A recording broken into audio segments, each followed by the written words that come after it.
سيد بيكو، لقد طالت هذه المفاوضات. نحن ندور في حلقة مفرغة منذ 4 أشهر. ميسيو مارك، قطعتك أكبر من قطعتي.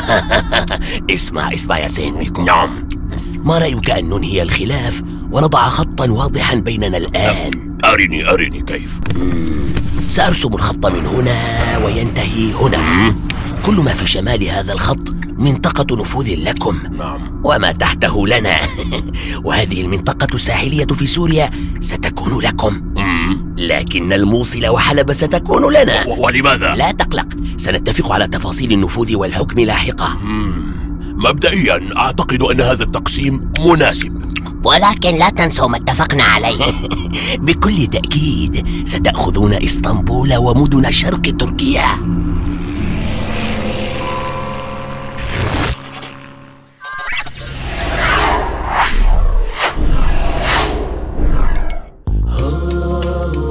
السلام عليكم ورحمة الله وبركاته. لابد أنكم سمعتم باتفاقية سايكس بيكو التي تعود إلى عام 1916، وأنها كانت نقطة البداية لتقسيم جزء كبير من بلاد المسلمين وتحويلها إلى أقطار مجزأة تتنافس وتتصارع فيما بينها. هذا صحيح نسبياً، لكن هل تعلمون أن التقسيم الفعلي بدأ قبل ذلك بكثير؟ هناك مناطق استقلت عن الدولة العثمانية في مطلع القرن ال19، وصارت إما تحت الاحتلال البريطاني وإما تحت الاحتلال الفرنسي أو تحت الاحتلال الإيطالي. حقا؟ لماذا إذن كل هذا الغضب من اتفاقية سايكس بيكو؟ حسنا، هذه الاتفاقية لم تكن أولى مؤامرات التقسيم ولا آخرها، لكن من خلالها نجح الأوروبيون على المدى الطويل في القضاء على الدولة العثمانية تمهيداً للاحتلال المباشر، ثم لم يخرجوا من المنطقة إلا بعدما تركوها مقسمة على الحدود التي رسموها. في الماضي كانت التقسيمات بين الإمارات المتحاربة تنشأ عن الطمع في التوسع وطلباً للسلطة، ولم تصل إلى حد الفصل بين الشعوب ومنع التنقل بين المدن أو اختراع هويات مزيفة باسم الأمراء والسلاطين. أما بعد سايكس بيكو فأصبحت بلادنا دولاً مستقلة، لكل منها نظام حكم وعلم مختلف وجنسية ضيقة، وصارت لهذه الأوطان هوياتها المزيفة ووطنياتها الجاهلية. أليس هذا أفضل لكم؟ لماذا؟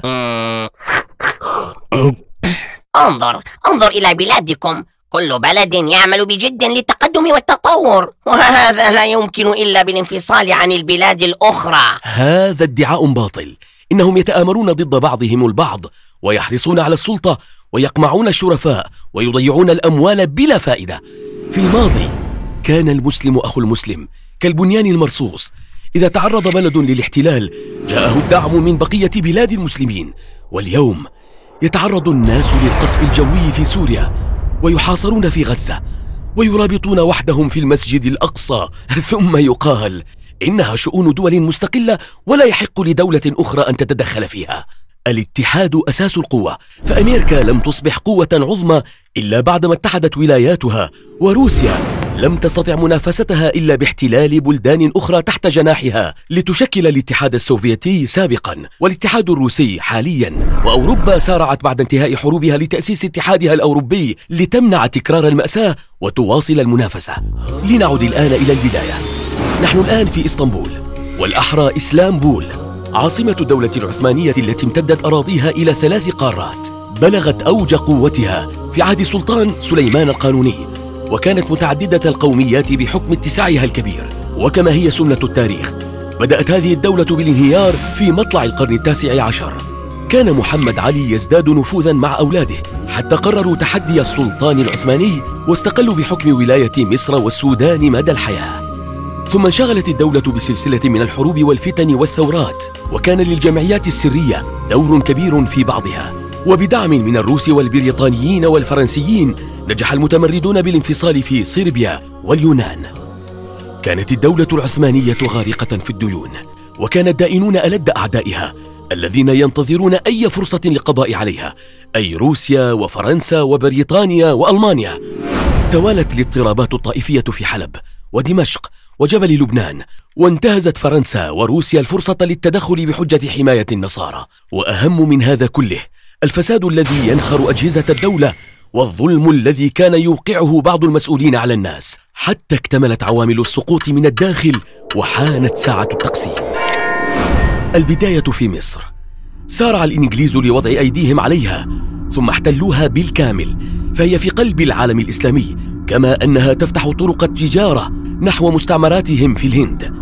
شعر الفرنسيون بالخطر ووجدوا في بلاد الشام المكان المناسب لمنافسة الإنجليز، فتصدى لهم السلطان عبد الحميد الثاني الذي كان داهية لا يستهان به، وحاول استعادة قوة بلاده، لكن بعد فوات الأوان. اندلعت الحرب العالمية الأولى، وتمكنت الطلائع العلمانية والماسونية في حزب الاتحاد والترقي من إقحام الدولة العثمانية في الحرب إلى جانب الألمان، فأعلنت روسيا وفرنسا وبريطانيا الحرب على العثمانيين. ووجد الانفصاليون العرب فرصتهم في الحرب، وظنوا أن الغرب هو الذي سينصرهم لتعود الخلافة من إسطنبول إلى الحجاز. أيها الشريف الموقر، تعرف أن عدونا وعدوكم واحد، ونحن على وشك إسقاط حكم الأتراك المتخلفين، وأنتم أشراف الحجاز ومن سلالة النبي، ولا أحد أحق منكم في قيادة الأمة واستعادة الخلافة من يد هؤلاء الأعاجم. صدقت، ونحن نشكر المملكة البريطانية العظمى على دعمها لنا. يجب علينا إنهاء حكم القوميين الأتراك، فقد ظهر فسادهم وعم بلاؤهم. لكن ماذا تعرضون علينا؟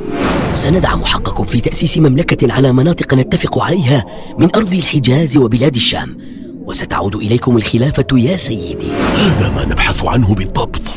أيها الثوار المناضلون، أيها الباحثون عن الاستقلال والحرية، هيا هاجموا العثمانيين في الحجاز وعمان ودمشق.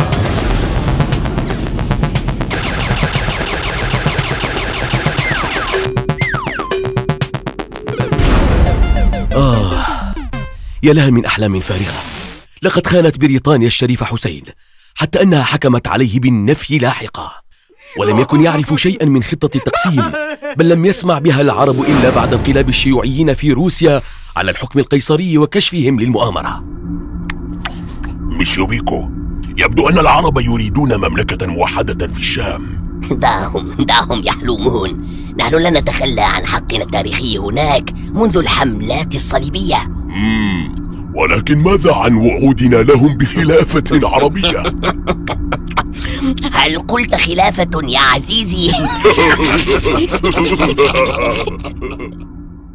على مدار عام كامل تفاوض الروس والفرنسيون والإنجليز في القاهرة على اقتسام ما تبقى من الدولة العثمانية، وفي النهاية وقعوا على اتفاقية القاهرة السرية في مدينة بطرسبرغ الروسية، وهي التي عرفت لاحقا باتفاقية سايكس بيكو.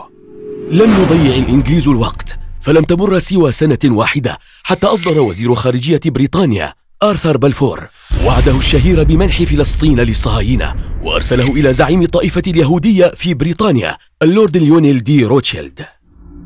مستر آرثر، اليهود لن يتخلوا عن فلسطين مقابل أي بقعة أخرى في العالم، وسيأتي اليوم الذي ننجح فيه باستعادة فلسطين، هذا أمر لا شك فيه. سأساعدك في ذلك يا صديقي، كن مطمئنا. صديقي آرثر وزير خارجية المملكة العظمى، لقد ساعدتكم بجهودي في صناعة المتفجرات وبدعم المصرفي العزيز روتشيلد في الانتصار على العثمانيين. أظن أن الوقت قد حان لتساعدنا وزارتكم وحكومتكم في إنشاء وطننا في فلسطين. على الفور، سأعطيكم وعدا مكتوبا بذلك. وسرعان ما احتل الجنرال البريطاني إدموند الليمبي القدس عام 1917، مما ساعد على تثبيت خطوط المنافسة مع الفرنسيين. فجاءت اتفاقية سان ريمون في العام التالي لتعديل بنود اتفاقية سايكس بيكو، ولمنح حق انتداب سورية وجبل لبنان إلى فرنسا، وحق انتداب الأردن وفلسطين والعراق إلى بريطانيا. وفي عام 1923 ألغت معاهدة لوزان اتفاقية سيفر، وتأسست الجمهورية التركية العلمانية بحدودها الحالية. ومع مصادقة عصبة الأمم عام 1922 على الاحتلال الفرنسي والبريطاني لبلاد المشرق العربي تحت مسمى الانتداب، بدأت الحركة الصهيونية بتحويل وعد بلفور إلى واقع، وإقامة دولة إسرائيل على أرض فلسطين. وهكذا نرى كيف يخططون وينفذون بلا كلل أو ملل، وأنهم مهما تنافسوا وتصارعوا فيما بينهم فسرعان ما يتحدون في مواجهتنا. وها نحن اليوم بعد مرور أكثر من قرن على توقيع الاتفاقية، ما زلنا نعاني من تبعات التقسيم، بل ما زالت الكارثة تتكرر. فهل حان الوقت لنعيد ترتيب أوراقنا من جديد؟